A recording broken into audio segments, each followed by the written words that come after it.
The phones and Garen joining us in Hasty, Virginia. Hello. Hey, Brian, this is Gary, and I appreciate you taking my call. I had a question about you talking about the competition.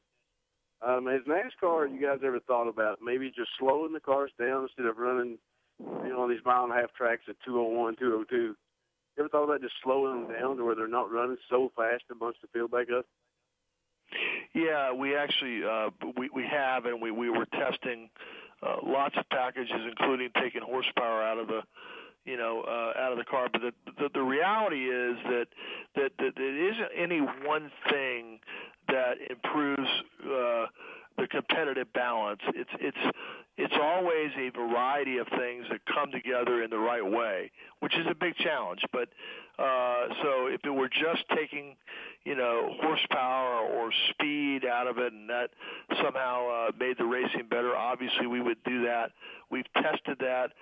Interestingly, we just tested something with taking 100 horsepower out of this is on the intermediate track level, and we heard some interesting stuff on that, and mostly that didn't give the drivers a chance if they got into a little bit of trouble. They had no throttle, no play to sort of get themselves out of that, and so it's not as I say, not one thing or the other. A lot of the things that we're looking at revolve around the downforce, and we're as I said, we're going to use a lot more science in the future. It's available to us. The teams have it, we have it, and we're going to get a better result by using that. Brian, who handles innovation? Do these guys in your organization have carte blanche to come up with new stuff, or do you pull somebody aside, whether it's you or someone under you, and says, look, we need something new, something innovative in such and such an area? Where does that development come from? Well, let me give you an example. I set the tone and set the priorities, and I'll give you a really good example because it's actually I think going to be really terrific. We sat around and we looked at as much rain as we have from year to year. How long it takes to dry the track off. And so we're using a system with jet dryers. It's about 30 years old. So I declared to our group, our R&D center, we're going to improve that by a big goal of 80%. So if it takes 2.5 hours to dry off Daytona, I want to see that done in 30 minutes. We can do Martinsville in 15 minutes. And so our group at the R&D Center, and they're so talented, went right to work on that. And we engaged third-party help and whatever else. And ready now, and we'll have it for Daytona, we won't be at 80%, but we're going to be dramatically better with a whole new system of how to dry the track, as much as 60% ready now in February. And we'll get them to the 80% goal.